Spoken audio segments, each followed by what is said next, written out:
Hello friends, വണ്ടി Maruti Swift ആണ്. Swift 2018 model വണ്ടിയാണ്. വണ്ടി ഏകദേശം 48,000 കിലോമീറ്റർ ഓടിയിട്ടുള്ളൂ. ഇതിൽ കംപ്ലൈൻറ്റ് എന്ന് പറഞ്ഞു കഴിഞ്ഞാൽ വഴിയിൽ വണ്ടി നിന്നതാണ്. എന്താ വെച്ച് കഴിഞ്ഞാൽ ക്ലച്ച് പെഡൽ ഫുള്ളായിട്ട് ഇറങ്ങിപ്പോയിട്ട് താഴെ പോയിട്ട് വണ്ടി വഴിയിൽ നിന്നതാണ്. കംപ്ലൈൻറ്റ് എന്ന് പറഞ്ഞു കഴിഞ്ഞാൽ അതിൻ്റെ സിലിണ്ടറിൽ കൂടെ ഓയിൽ ലീക്ക് ആവുകയാണ്. ഈ 48,000 കിലോമീറ്റർ ഓടിയിട്ടുള്ളൂ. അപ്പോഴത്തേക്ക് ഇങ്ങനെ എന്താ സംഭവിച്ചെന്നുള്ളത് എന്തായാലും അഴിച്ച് തന്നെ നോക്കണം. എന്തായാലും ഓയിൽ ലീക്കായിട്ടാണ് ബ്രേക്ക് ഡൗൺ ആയത്. നമ്മൾ പിന്നെ പോയി ഓയിൽ ഒഴിച്ച് ബ്ലീഡ് ചെയ്ത്, ചെറിയ ലീക്കൊക്കെ ആണെന്നുണ്ടെങ്കിൽ നമുക്ക് ബ്ലീഡ് ചെയ്താൽ കിട്ടും, പമ്പ് ചെയ്താൽ കിട്ടും. അങ്ങനെ നമുക്കൊരു 10-20 കിലോമീറ്റർ ഓടിക്കാനും പറ്റും. കൂടുതൽ ദൂരം ഓടിക്കുമ്പോൾ നമ്മളൊന്ന് ഇടയ്ക്കൊന്ന് ചെക്ക് ചെയ്ത് മാറ്റി ഓയിൽ ലെവൽ ടോപ്പപ്പ് ചെയ്ത് കഴിഞ്ഞാൽ വീണ്ടും നമുക്ക് ഓടിക്കാൻ കഴിയും. അപ്പോൾ നമ്മൾ അവിടെ നിന്ന് തന്നെ ബ്ലീഡ് ചെയ്ത് ക്ലച്ച് പെഡലാക്കിയിട്ടാണ് വണ്ടി കൊണ്ടുവന്നത്. ഇനിയിപ്പോൾ ഈ 48,000 കിലോമീറ്റർ ആകുമ്പോഴത്തേക്ക് എന്തുകൊണ്ട് ഇങ്ങനെ ഇപ്പോൾ ഈ ഒരു സിലിണ്ടർ പോയി എന്നുള്ളത് ഇനിയിപ്പോൾ അഴിച്ചാൽ മാത്രമേ നമുക്കത് വ്യക്തമായിട്ട് കാണാനും പറയാനും പറ്റുള്ളൂ. അപ്പോൾ എന്തായാലും ഞാൻ ഗിയർ ബോക്സ് ഇളക്കിയിട്ട് പറഞ്ഞുതരാം അത് എന്തുകൊണ്ടാണ് ഇത്രയും പെട്ടെന്ന് തന്നെ അതിന് സിലിണ്ടർ പോകാൻ കാരണം എന്നുള്ളത്. ഇനിയിപ്പോൾ വേറെ എന്തെങ്കിലും ആണോ കംപ്ലൈൻറ്റ് എന്നുള്ളത് നമുക്ക് നോക്കിയിട്ട് ഞാൻ പറഞ്ഞുതരാം. എന്തായാലും കംപ്ലീറ്റ് ഓയിൽ ലീക്ക് ഔട്ടായിട്ട് പോയിട്ടുണ്ട്. ഞാൻ വണ്ടി പൊക്കിയിട്ടില്ല, കൊണ്ടുവന്ന് ഇട്ടിട്ടുള്ളൂ.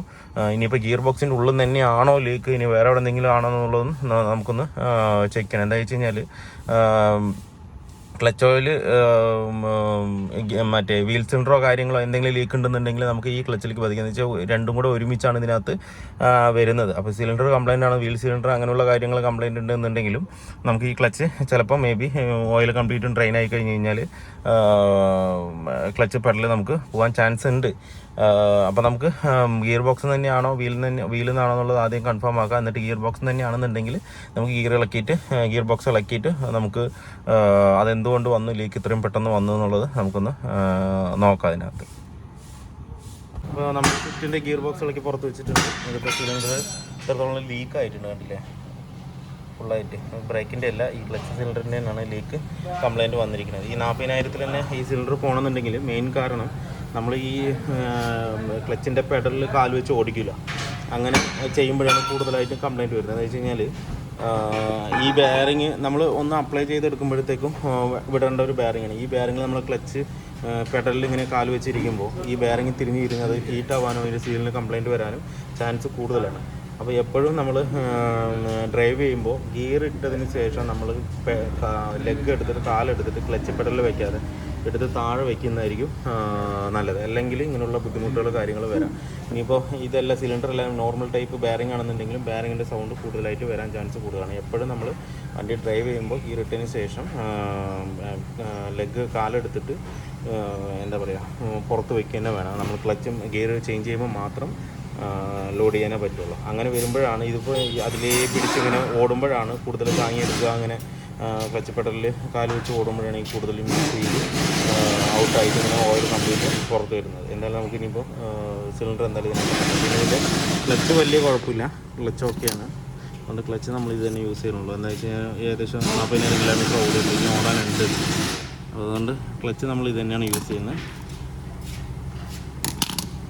സിലിണ്ടർ മാത്രം നമുക്ക്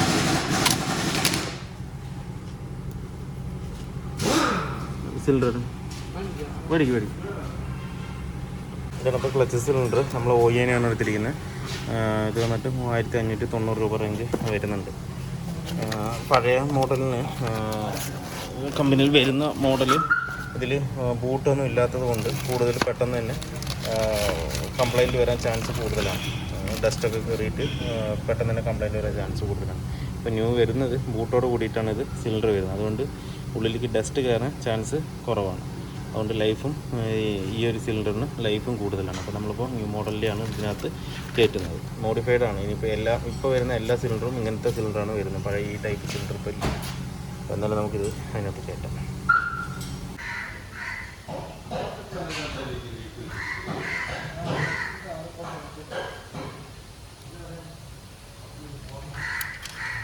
വീൽ ടൈറ്റ് ചെയ്ത് കൊടുക്കണം.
നമ്മുടെ സ്വിഫ്റ്റിൻ്റെ വർക്ക് ഫുള്ളി കംപ്ലീറ്റ് ആയിട്ടുണ്ട്. ഇപ്പോൾ അതിലും ചെയ്തതെന്ന് പറഞ്ഞു കഴിഞ്ഞാൽ നമ്മൾ ക്ലച്ചിൻ്റെ റിലീസ് ബെയറിംഗ് മാത്രം മാറിയിട്ടുള്ളൂ. കാരണം എന്താ വെച്ച് കഴിഞ്ഞാൽ ക്ലച്ച് സെറ്റ് മാറിയില്ല. കാരണം എന്താ വെച്ച് കഴിഞ്ഞാൽ ഒരു 48,000 കിലോമീറ്റർ ഓടിയിട്ടുള്ളൂ. അതുപോലെ തന്നെ ക്ലച്ച് വീണ്ടും കുറേ ഓടാനായിട്ടുണ്ട് അതിനകത്ത്, ഒട്ടും തന്നെ തേഞ്ഞിട്ടില്ല. അതുകൊണ്ടാണ് നമ്മൾ അത് റീയൂസ് ചെയ്തത്.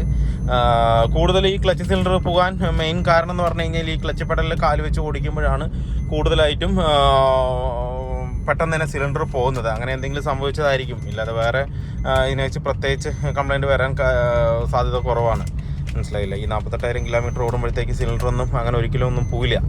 അപ്പോൾ അങ്ങനെയായിരിക്കും വരുന്നത്. എന്താ വെച്ചാൽ നമ്മൾ ഈ ക്ലച്ച് പെഡലിൻ്റെ മേലെ കാല് വയ്ക്കുമ്പോൾ വണ്ടി ഇങ്ങനെ ഏകദേശം ഷെയ്ക്ക് ആകുമ്പോഴൊക്കെ നമ്മുടെ കാല് കിടന്ന് ഇങ്ങനെ വിറയ്ക്കും. ആ വിറയ്ക്കുന്ന സമയത്തൊക്കെ ഇതിൽ സിലിണ്ടർ അപ്ലൈ ആയിക്കൊണ്ടേ ഇരിക്കുകയാണ്. ഇങ്ങനെ മുകളിലേക്കും താഴത്തേക്കും പറഞ്ഞ മാതിരി ഇങ്ങനെ ആയിക്കൊണ്ടേ ഇരിക്കുകയാണ്.